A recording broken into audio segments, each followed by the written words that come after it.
Hi, Bagang. How are you? Her Filwe PM. Please let me know if the sound is okay. If the sound is good.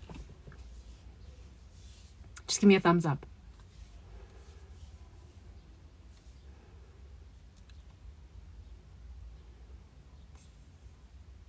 Now I need to figure out how do I... Awesome. Thank you, Bagang. Now I'm trying to figure out how to include our topic. Hey, guys. When you say yes to things, ne? Ooh, my phone almost fell.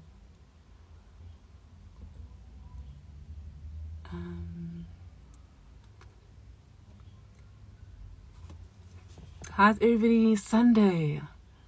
Is it chilled? I hope it's chilled.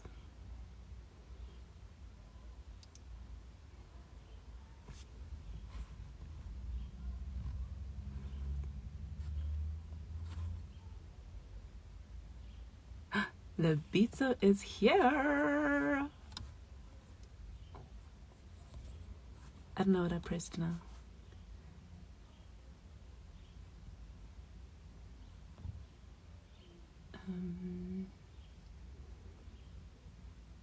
Questions? No. Joined. View and go. She's about to enter. Connecting. Yeah! Oh, guys, our first live. You have no idea. Like, I am switching cars. I went from the one room into the other. I'm phoning my husband. I'm like, dude, where are you? He's like, no, I went to the car wash. I'm like, I know you went to the car wash. Oh, go, Pete, come back. I'm like, dude, come back. No, literally, my 2-year-old was going to take over. And I was like, no, not today. I love you, baby girl. You are the fruit of my womb. Not today. Yay, we are here. We are here. I'm so hyped up because it's nerves, hey? Yes, I know. And you know what? I've got my sister gave me a light and I'm trying to figure it out how it works. I'm like, it's a the ring light to try it. And today at the mall, I saw a ring light and I was like, should I get a ring light? And I'm like, no, not today. Oh man, this is so crazy. Okay, so I haven't figured out how to pin our topic, but look, we've been telling people what we're talking about, so we'll figure out this pin situation later, okay? Yes, no, they will catch up. They will catch along with us. Right. But how are you today? It's so hot. It's very hot this side. You're in Hati, isn't it? So. You know, I'm in the northwest, right? Oh. So the temperature is, it's a bit warm, but we welcome the warm weather. Right. Rather be hot than cold. Cold, exactly. Yeah. I'm seeing a lot of people joining us. Susan, Toki is so hi. Bakang is here. Refilo is here. Oh no, what? Intombiza. Oh gosh, no. And now, now, I know this person, but I can't remember the actual name. I'm so sorry. I feel so bad. But thank you so much for today, for making time today. I know we've been trying to coordinate our lives a little bit, but it's so amazing. My first IG live, so I'm really excited that it's with you, right? Yes, I'm glad I'm doing this with you. I'm in safe hands. I'm with a great communicator. So pressure. Hey. You are officially my hype squad / PR person. All of it. Done. Done. Uh, but thank you so much. I know we've been No. planning for weeks Yes. now, and I'm glad Yes. I'm glad we are We're here. here. No, we are here. But You're let's looking get beautiful. started. Oh, Hmm. thank you. Thank you. Sleep Yeah. deprived. Like I try to do a little like Yes. buffang. Yes. But let's get started. Yeah. So it's Lebitso Ramphore. Like I know you. I've known you for a couple of years now. So please introduce yourself to anybody who doesn't know you and who's joining us for the first time. Wow, guys.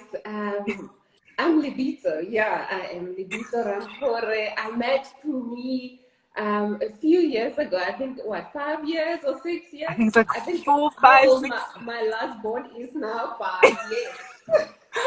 No way. We met before Yes, you last born. yes, yeah. He was only 3 months. So now he's a What? big boy, he's 5. So it's been Oh 5 years. wow. That's Yeah, so hectic. yeah. Sure. So Yeah. I am a mom. I've got 3 beautiful children, 2 girls and 1 boy. Yeah. And I'm married. Yeah, I stay in the Northwest. I'm not Joburg, guys.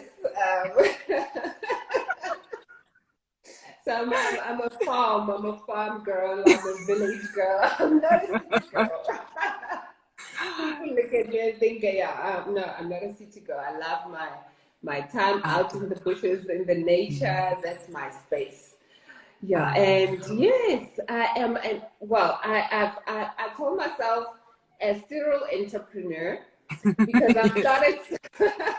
I've started quite a few businesses since my days in varsity. I've sold some businesses, and Wow. now I'm focusing on only two. Yeah. And I also do some coaching. I love coaching. It is what I absolutely, it is very close to my heart. Yeah. So I'm very passionate about people development, if I can just put it in that bracket, yeah. Okay. And I recently became an author. How about Yeah. that? That's what we got. Yes, that's it on mine. Yeah, I've got my own copy here. That's so. Yeah. I think. Look, I think I've written your bio a couple of times, so I know you're skimping on a couple of facts, and you kind of like you're like, no, I'm just doing my thing, and trying to be a positive life in the world. But honestly, I remember the first time I met you, and I met you with the other Yeah. ladies when you were a finalist in Mrs. South Africa, and I Yes. remember I met you ladies, and I looked at all four of you and I was like, how do you do all of this, right? And I remember our conversation came about and we were talking about like how are you like managing everything? And you all said to me, we find the time because you're doing things that you love to do. Yeah. And when that is when that's happening and that's the energy that you've got, then you find the time, you make a way Mm-hmm. to Yeah. make it work. And also it comes with like the support structure and the planning and being very meticulous with the planning. And Mm-hmm. I mean, now you've added author to your list of achievements, and that's like huge because it's always a case of like everybody's got like a little book inside that they want to write, and they're like, Ansabaweli. And you've gone out and done it. And please share, like, be still. I mean, like, we'll talk about it just now, but I mean, how did that even begin? Because I've read it and I know a couple of people have joined us and they haven't read it, but once they get their hands on it, I think it's going to be amazing and they'll be able to understand where you're Yes. coming from. So, how did it even begin? What was that thing that said, okay, I've got to put pen to paper and make this book Yeah. come to life? Oh my word, for me it wasn't planned at all. I've always wanted to write a book. Make no mistake about that. I love literature, you know, Yeah. um English was my favorite subject at school. So I've always had this dream that one day I will write a book, but I didn't know that it was going to happen the way it happened now. I mean, I was journaling and I was journaling. I wasn't planning on writing a book at all. And as I was busy journaling, I mean, I ran out of my journals. And hey, I've got journals. Hey, I've Wow. got Yeah. journals. I ran out of journals and I thought I cannot write anymore. Then I started taking my laptop and sitting and typing and, pouring out whatever that is in my heart. And it was more of a conversation that I was having with myself, with God, and trying to figure out what exactly is happening with me, because I could not understand this new wave that just took me by surprise. So when I started pouring out my feelings, and I thought, no, there is more to this, there is clearly more to this that I'm not aware, and I needed to take it seriously. And when it became pages after pages, I thought, this is becoming something else. And I was telling the story to my husband, because I would wake up for me at 3 o'clock in the morning. So it was more like a download, a download. I call it a download from above, because that's literally what this book is for me. And I would wake up at 3 o'clock in the morning and I have to write. Before I know it, it's early in the morning, the sun is rising, and I'm like, wow, what is happening? So Be Still is my own journey. It's my own spiritual journey, trying to figure out the deepest yearnings of my soul, if I can say, because I was, not that I was not happy. When you've got life happening, you've got everything. We aspire to be business women, we aspire to be career women. But there came that point when I had all these things, and I couldn't understand what's this one puzzle that I'm missing. What is it? And I didn't know what it was. I did not know what it was. That's why I started the journaling process, to peel out the layers, to try to get to the root. So that's how Be Still came about. I think one of the things that stood out for me when it came to the book and the different chapters that you cover in the book, it wasn't easy. There were some hard truths that even you had to be like, okay, this is a mirror I'm not sure I'm ready to look at, because there's a lot of parts where you bring in scripture and you talk about your personal journeys and some of the things that you had to let go of because you were conscious of the fact that, what, you're walking a path that wasn't necessarily the one that you'd begun. And you now had to okay, and keep tapping in and be like, okay, God, am I on the right track? And when the answer was like, baby girl, you kind of veered off, that's when you had to be like, ish, okay, now you need to address those things that veered you off. And you now had to actually say, okay, what do I need to do? What do I need to confront? What do I need to work through? And be able to accept what is shown to you, because that's the other tricky part, because then you're praying for the answers, you're praying for you're asking the questions, and you in your prayerful journey, but when the answers are shown to you, a lot of the time we're like, no, I think you're wrong. That's not it.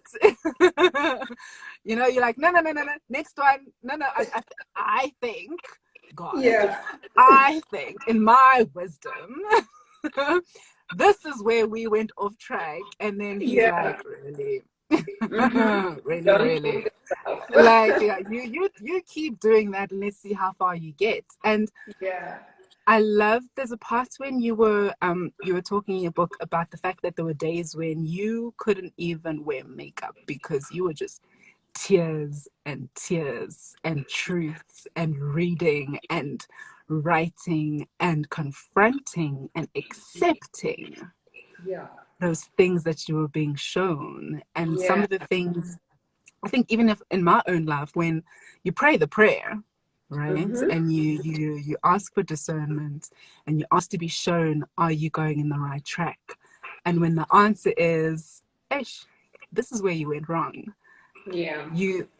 how do you get over I don't want to say the shame, but like Mm-hmm. that guilt of feeling like I've let not only myself down, but I've let my creator down. And maybe a few people along the way. But how do you now say to yourself, okay, I lost my way, but now I want to fix it? And really be okay with accepting that you veered off course, because that's not Yeah. easy. It's not easy. I'm not even going to sugarcoat it. It Mm, is the roughest thing you can ever go through. And for me, I feel that if if I had continued to wrestle with God and say, negotiate, because listen, I was negotiating here. boardroom table style. Back and I was forth. Yeah. negotiating. I was negotiating with God because the term, I'm going to tell you about the term divine fulfillment. That term came to me way before I even started writing the book, right? So when I was wondering what is happening with me, why am I not whole? Why am I feeling like there is something missing? Mm, One day the term divine fulfillment just came to me like that, and yeah. it just dropped on me. And I thought, wow, okay. Then I started to read some more, learn what the word divine means, what fulfillment means, and really understand the meaning of the words. And it felt like that was the carrot, when Yeah. the dangling a carrot in front of you, like this is what you're busy looking for, but this is what you have to do in order to attain that. Because I felt, oh my gosh, this is exactly what I'm missing. But I was not willing to do the work. I wanted to do the work according to my own terms. I wanted to achieve divine fulfillment according to my schedule. I want to wrap around my what my whole life is. And God said, no, no, no, no, that's not going to happen. And you know what happened? So many things started to go wrong. So many things started to go wrong. I mean, we lost all our cars. We were left with one car at home, and it was over silly things, like a rock hits your car at the bottom, like not a major thing, but Yeah. when you see signs happening there, and you know that, oh my gosh, this is really not going the way I planned. And it's like God is busy nudging me, nudging me, nudging me, and I'm ignoring him. And I'm saying, no, wait, I'm not doing this. And he said, you need to listen. I came to a point where I'm a creative person. I'm a creative person. I thrive on ideas. And when I could not come up with a single idea, that hurt me. That hurt me so much. I was like, my back is against the wall. My back is literally against the wall. And I went down on my knees. I said, okay, God, whatever you need me to do, I will do. And he said, be still. And you know what? That was the hardest thing I could. I said, okay, can we try something else? Because you are doing Negotiation. something that I am not familiar with. I cannot, I cannot just be idle. I cannot sit and do nothing. And it was not negotiable. It was really not negotiable because I could not get to the answers without being still, without taking that time to be in solitude, Sure. without taking that time, like literally, I'm fast forwarding now. People who've read the book, there's some who said, did you even know that COVID was going to happen? And Right? it's crazy. It's crazy because I say to them, when everybody went into isolation, I had already gone into my own isolation in my own way. you know, because you are now forced to deal with things that we always run away from, right? In our daily lives, we Yeah. escape, we go Yeah. to work, you attend to the children, you do whatever, we go to events just to avoid being with ourselves, or just to Yeah. avoid knowing our deepest Yes. cause, you know. Yeah. So for me, it was the hardest thing to be still. I mean, I was not active. My businesses came to a standpoint. I was literally not doing anything, busy writing this book. And I had to shut everybody out without even telling them, because I could not explain to them what is happening to me. You know, I just needed that face-to-face time with God to talk to me and have my attention, my undivided attention. Even with my husband could not understand why this person is always in her cocoon. She's not sharing much. She's not this bubbly person that I know anymore, because it was such a, it literally felt like a cocoon, like a cocoon. When a butterfly finally opens up, it stays Yes. tight in its bud, and you Yes. can't really Yes. see what's happening, Happen. but Yeah. it is the most beautiful thing ever that is happening in there. I'm like even getting a little bit teary Goosebumps. thinking about it. Yeah. I can actually, I mean, I can't even, like, I can't even imagine. Yeah. I mean, in Yeah. my mind, I can, the reference with the butterfly and the cocooning and that, I mean, that that transformation, because that's what it is. And even, I mean, when I was chatting to Sitlebulani a couple of weeks ago, and she also was saying that, I mean, she's been through the like the time with self. I don't want to call it isolation, because that's, just makes it feel like it's like lonely. But Yes, in a yes. sense, it has to be being comfortable with your own self. And some people will call that a bit of loneliness, but it's that time where you are spending time with yourself, and you are trying to figure out what's happening, where you're going wrong, what's the next step. And COVID, for a lot of us, it was the, yeah, self-care is important. I mean, I'm the queen of telling people that self-care is important. Do I actually self-care? But and I'll give you like a million and one reasons why I don't self-care, right? But at some point, when you feel like it, I don't want to call it a breaking point, Yeah. but you know, and Yes. it's that nudging, it's that reminder, it's that tap on the shoulder, it's the, what's keeping you up at night? What are those things that you can't describe to the next person, but it's those feelings, and it's those thoughts, and it's those stuff that you're working through. And a lot of the Mm-hmm. time, I mean, I knew those nudges were happening, those nudges were coming, because Yes. it's before COVID, right? So those nudges are coming, Mm-hmm. and you feel it, you're like, no, I'll attend to you. And then COVID hit.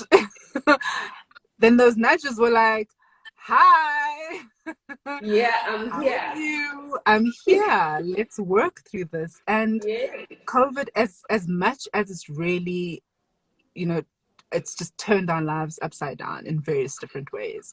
I mean, for me, there are moments of the positives I take out of it, because I've had then to really do the work.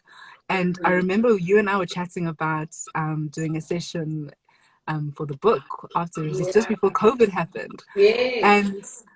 And we were gearing up, we were ready. And I think when COVID happened, also, I think it was a blessing in disguise, because I had to get to the point that I needed to get to before I received the book. Mm-hmm. Because if I had received the book before I had to do some of my own work, I, Yeah. I would not have been able to just like keep it together. Like, Yes. it just it really uproots you in the best possible way. Because even before receiving the book, there's another lady who Batabile Makhetsi, she's purposely branded on Instagram. And for Yeah. 2 months straight, and I was very intentional, I joined her programs, because I was like, I need to make a conscious effort Yeah. and to really get in tune with God. I need to make a conscious effort because you get busy and stuff happens and but there's that gentle reminder, there's that nudging, there's that feeling of I need to tap into that. And Yeah. when I started reading your book, I was in a better or Yes. stronger position Yeah. to read it because there are parts, even I've even got like little note things. When for you, when you got tired of acting like things were good and Yes. things were right and things were, Yes. I think it's always hard when someone asks you, oh, so hey, how are you doing? Our answer is, oh no, I'm doing good. Right? Yeah. All is good, all is Yes. right, yeah.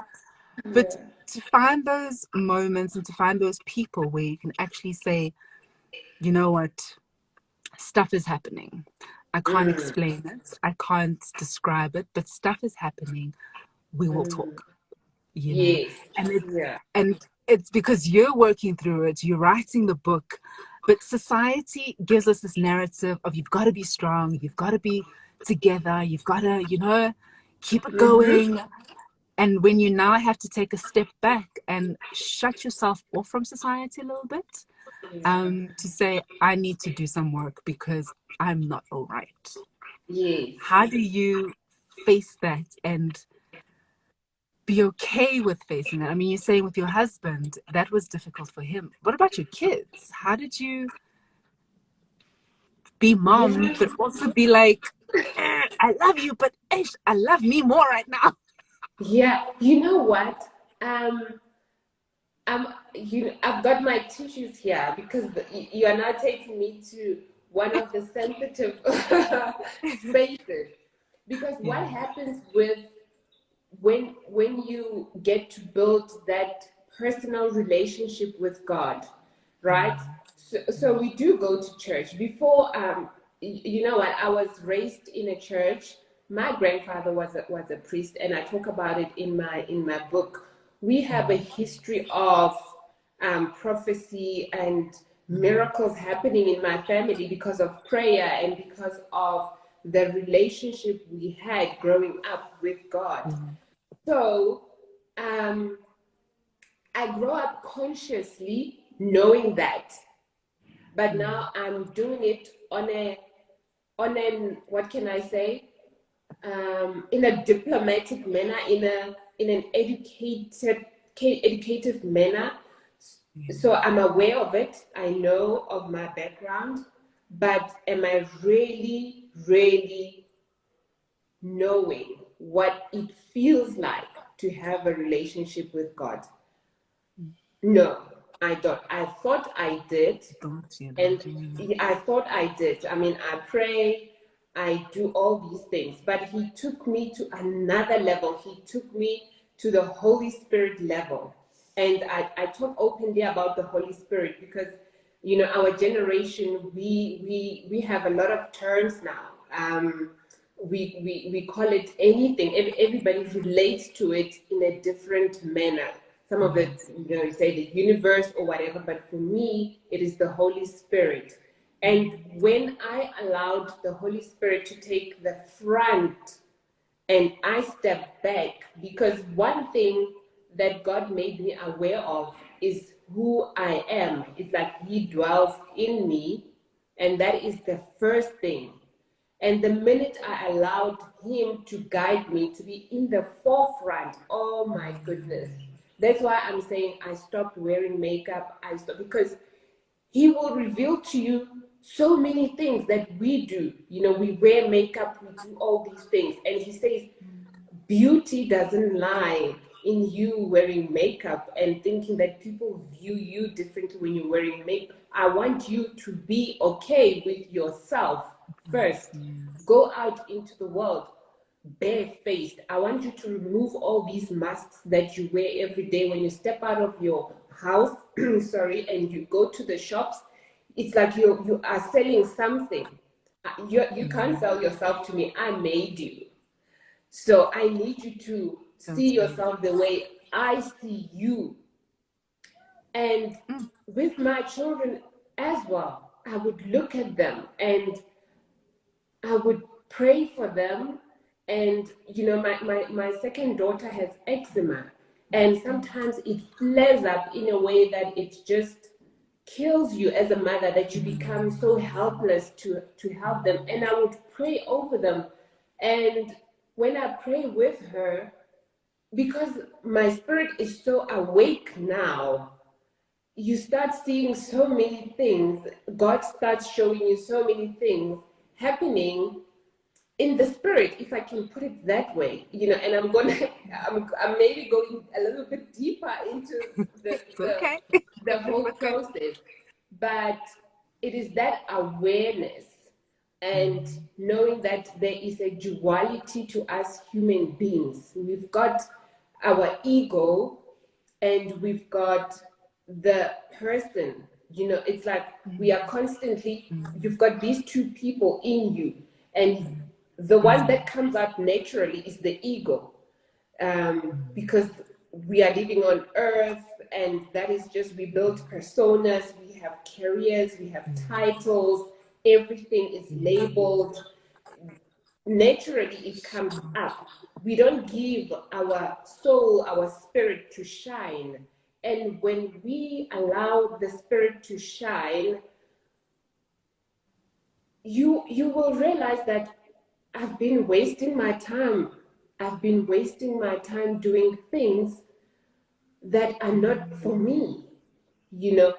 Umeza, I say you are a great communicator, because it's something that comes naturally. It's what I see in you. It's something that comes naturally to you.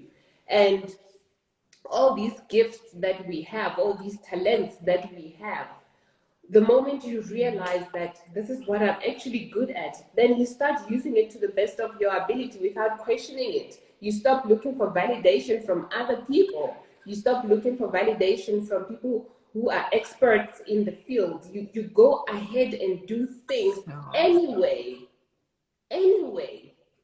Because so many of us waste our talents and gifts waiting for validation from other people. We're waiting for experts to tell us, yes, you're good enough. Yes, you tick these boxes. But when you understand, when you see it through how perfect God sees you, just the way you are, you move ahead, you get started anyway. You say, I'm going to do this. I mean, if I had waited and said, gosh, I've never taken a writing class, I've never, I don't have any qualification in literature, Yeah. I would never have written this book. And God said, you're going to do it. You will do it. And he made sure that he shuts everything out so that I can do it. Because if I was successful in my other business or things were happening, I would have put the book aside. But he made sure that there are no distractions, because it's time. It is time I do this, and there is no other time than now. Sure. So I think in that moment, I'm going to say hello to everybody who's just joined us now. If you have any questions, jump in. There's so many things that you're saying now in terms of the external validation, because I think for a very long time, in terms of my own career, I had the blueprint. I was like, from varsity, this is where I'm going to go, so I'm going to get there, and this is how it's going to happen. And when I started my sisterhood hour journey, that kind of changed the script for me, because then I was like, actually, there's a little bit more I want to do that makes sense for me, that doesn't maybe make sense to the rest of the world, because also the rest of the world has this blueprint of, this is what you're going to do in terms of PR, and this is how you're going to grow in your career, and you're going to get all these milestones. And when you start listening to you, and what that feeling of saying, okay, this doesn't work for me, so what does work for me? And I don't want to be in the lane that is comparative to somebody else, because that's their journey. Because in my mind, I had my career mapped out. I promise you, I had it so mapped out. And when I started thinking to myself, but does this really make me happy, was when I started having those internal struggles, when I started realizing that in order for me to get to where I needed to get to in the, oh, hello, Hi. Hello. How are you? Are you good? You good? Okay. Thank you for joining Hey, us. yeah. Sorry for me. Let me hear him. What is it? No, it's okay. Do your thing. Okay, I'm gonna do it when I'm done with Sisine. Okay. Go. You wanna ask Daddy to do it? Did you know what's done? Yeah, I'm coming. Okay. You wanna close the door? Yeah. Thank you. He's so cute.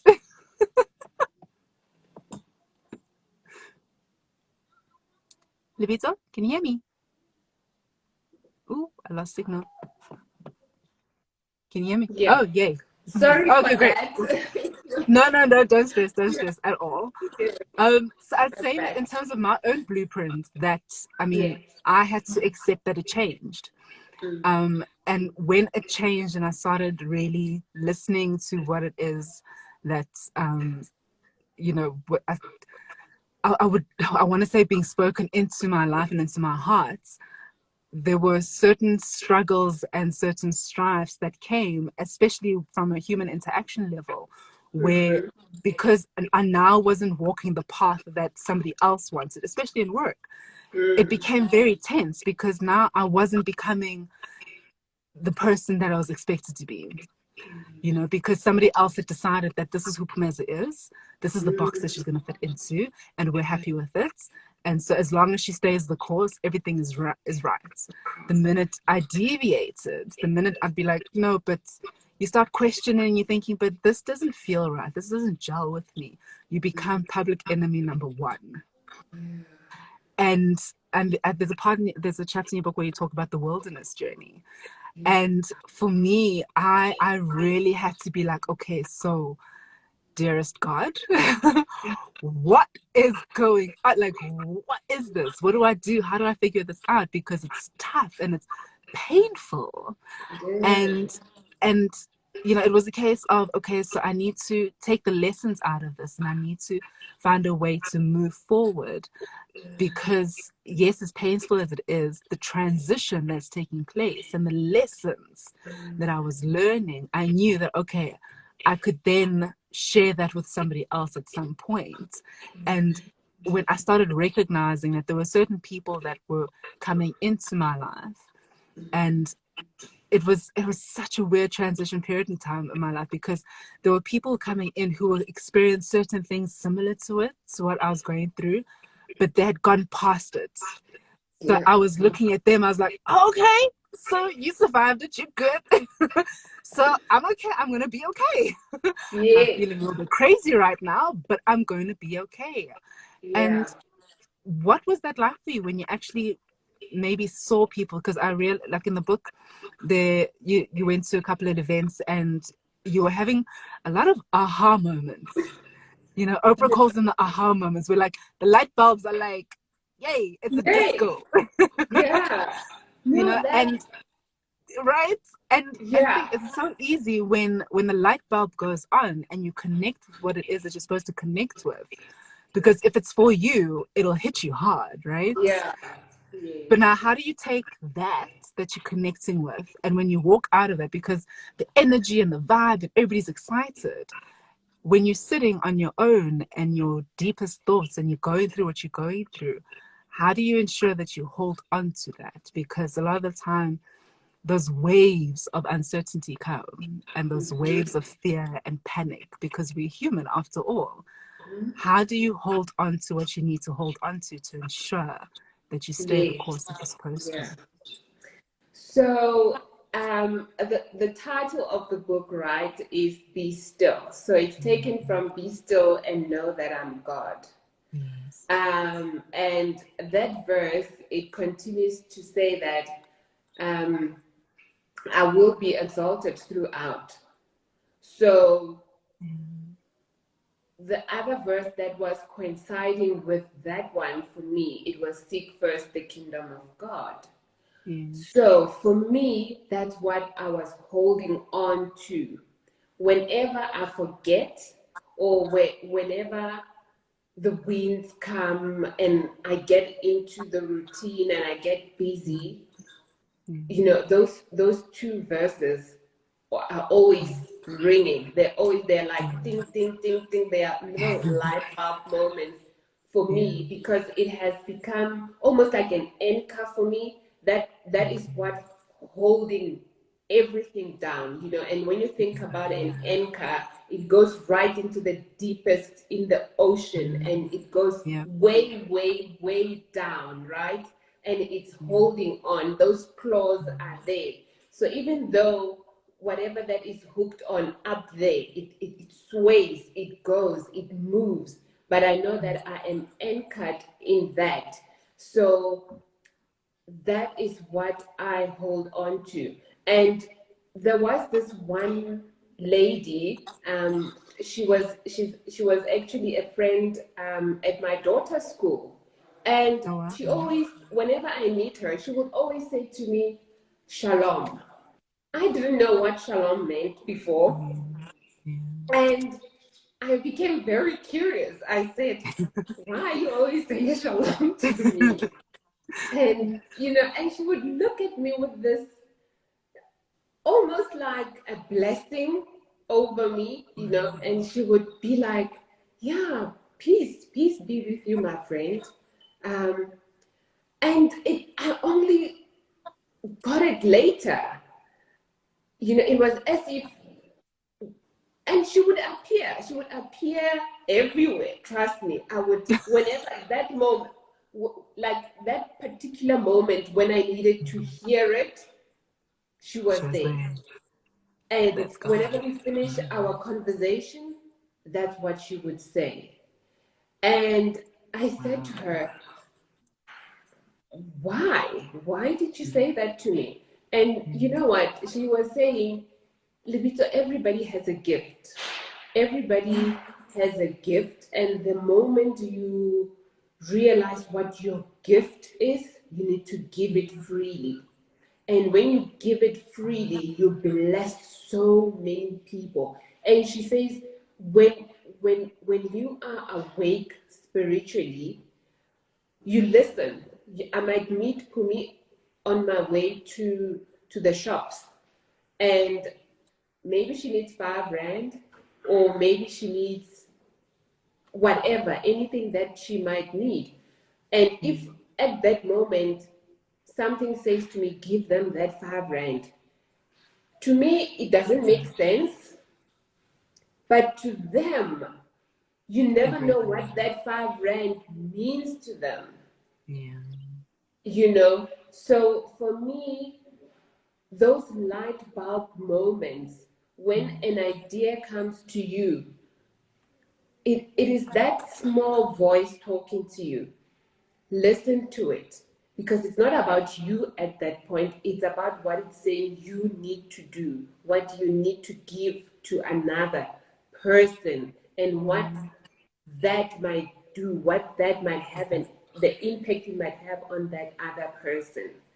And I started to take note of those light bulb moments, those aha moments. And even now, if I meet someone and they say something, I'm immediately taken. I'm like, okay, that's a sign. That's a sign. You don't take anything lightly anymore. That's so true. You don't. It's true. Even when you meet someone and you just feel a bit off, you're like, no, man. She's saying, or she's saying all the right things, but it's just not coming to the party. Listen to it, you know, because even in the book, I talk about some business decisions that I made, and I knew deep down in my heart that this does not feel right, but I went against that. And later on, I knew why. Why? Yeah.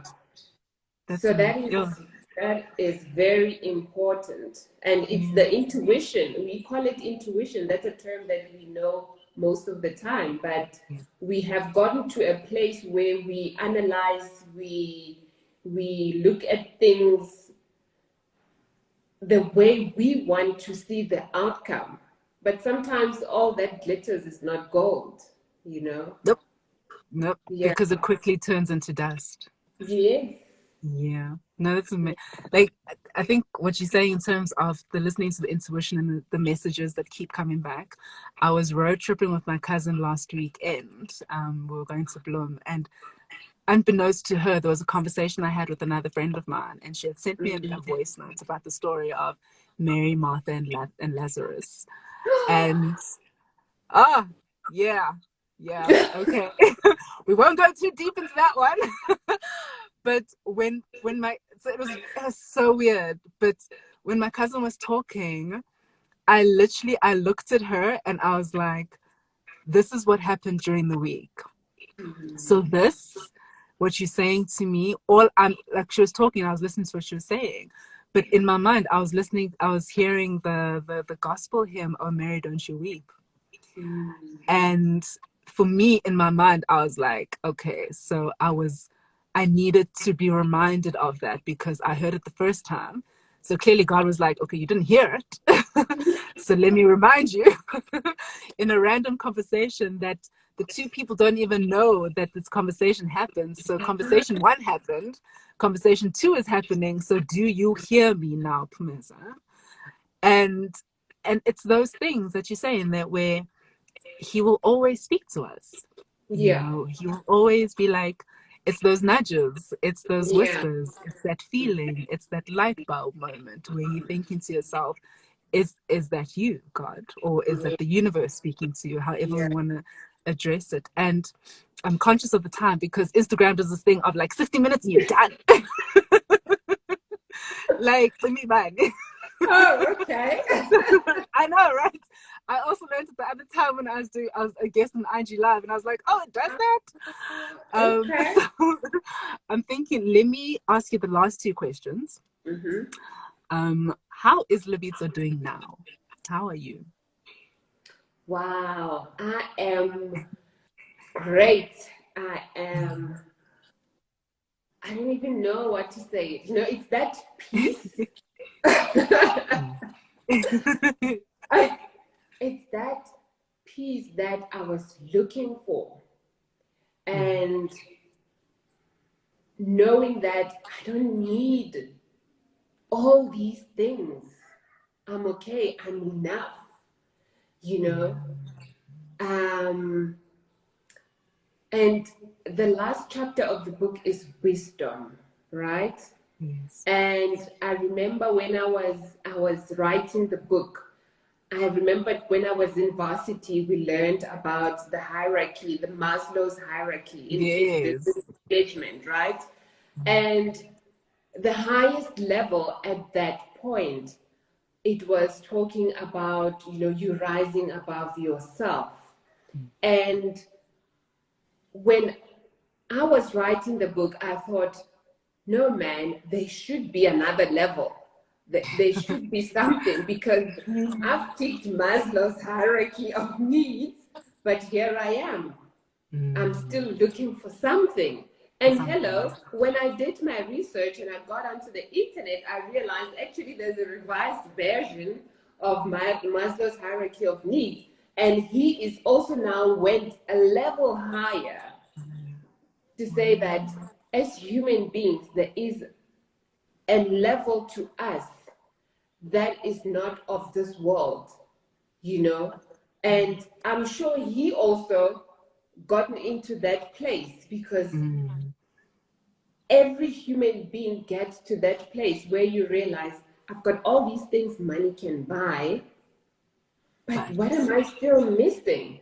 What am I still missing? And it is that wholeness, it is that fulfillment, it is that peace, you know, where you are living from a place of wholeness and a place of purpose and knowing how to be of, what can I say?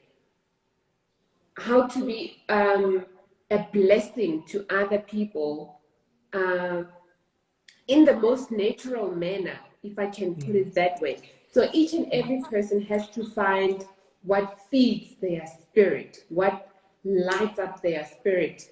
And we will forever be looking until we find that. Because for me, I discovered that my spirituality fuels me. My sister the other day sent me, I think it's from Marian's devotions, and it talks about spirituality, that for her spirituality, she doesn't know who she is without her spirituality.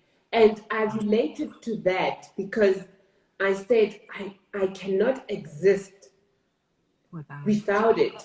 Because in my dreams, what you're talking about, the messages that comes repeatedly, I was having all these dreams about food, about feasts, but I couldn't eat. And for me, the revelation was I'm busy looking for fulfillment in the wrong things. You know, the food that I'm busy running after is not what's going to nourish me. I need to find the right food to nourish myself, and I'll be okay. Because when I'm full, you know, I go to the world, I'm already full. I'm not in a deficiency mode of wanting to grab. I'm already full. Then I go out and I'm like, what do you need? Because I'm coming from a fullness, wholeness point of view instead of always looking. What can you give me? What can you give me? You know? So that constant state of hunger, that constant, you know, and you always it's the strive, and it almost like a parasite. You know, I relate to our ego as a parasite because it's never satisfied. It is never satisfied. That is why you have to be aware of that duality and realize which one now has more power over your life, and you need to raise the other one and try not balance but just be aware, have that awareness. Having that awareness for me is truly life-changing. So I'm seeing the hearts are like going. Someone is pumping those hearts. I'm like, what? But our last question for you before we let you go. For someone who's watching, I mean, once this, I'm going to save the chat, but to anybody who's in the beginning, the middle, they're trying to figure out what their moment is, how to get past that that hunger, you know, but their version of it, you know, because they're also searching for stillness and to try to hear what is being spoken into their lives. But what would your advice be to them? Because it's a tug of war. It's a constant tug of war. It is. So what would be your advice be to somebody? For me, to obedience, I learned that I'm not going to go far without being obedient and trusting the process. Trusting the process. It's like, you know how people in rehab, they go through that stage. You have to accept that there's a problem. Problem. So I relate to it like that. You have to acknowledge that you are not okay. Whether you're any situation in life. I mean, in the book I talk about marriage, I talk about relationships, I talk about business, I talk about everything in life. So whichever area in your life that you feel it's not where you want it to be, or it doesn't feel right, you first have to acknowledge that it's not okay, and you have to let it go. You have to say, I'm tired, I'm done trying to figure things out by myself. God, can you help me? Can you now show me the way, and I will follow on your footsteps, right? And sometimes he will take you through that wilderness, and sometimes he will take you through the thorns, and you see a smooth road. You say, no, let's take the smooth, and he says, that one. Go through the thorns, girl. Yes. So it is trusting the process, and doing that in itself, it changes you. Because what I learned about as well was love. You know, I learned about love in a different way. You learn that loving yourself and loving others unconditionally, it almost mirrors, it's almost like God teaches you how to love others the way he loves us. And he says it's not easy. It's not easy to love you. I love you through your own imperfections. So are you willing to love other people through their own imperfections as well? So it is a truly life-changing process, and it's forever unfolding. I'm not there yet. I don't know anything. I'm still learning as I go as well. So just surrender.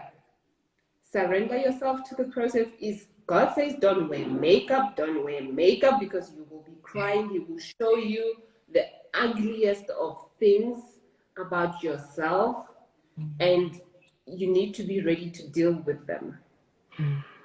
There's layers and layers and layers to this thing. Yeah, right. There is. But look, I mean, your book is one of those books it's going to be in my life for a very long time, because you always keep going back to it. And I think it's one of those books, as each chapter of life unfolds, you still go back to it, Yeah. because there's always something you're like, no, wait, I remember this. It's a reference point. Let me go back, right? I also And reference to it, by the way. I go yes, back because when I was writing that, it's almost like it's an out of body experience. And when I read it now, I'm like, what? You I know? said that. Yeah.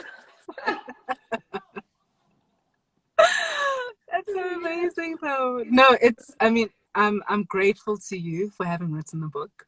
I'm grateful that you are in my life, and that, I mean, you asked me to trust. Like, it's a big ask. I mean, when someone asks you to chat to them about their book, you're like, yo, guys, like, I can't stuff this up. It's pressure. But thank you so much. I mean, it's impacted my life, in the best way possible. It's asking serious asks of me, but necessary for my own journey, in my own Yeah. growth, in my own journey of life. And Yeah. I really do feel that it came into my life at the right time.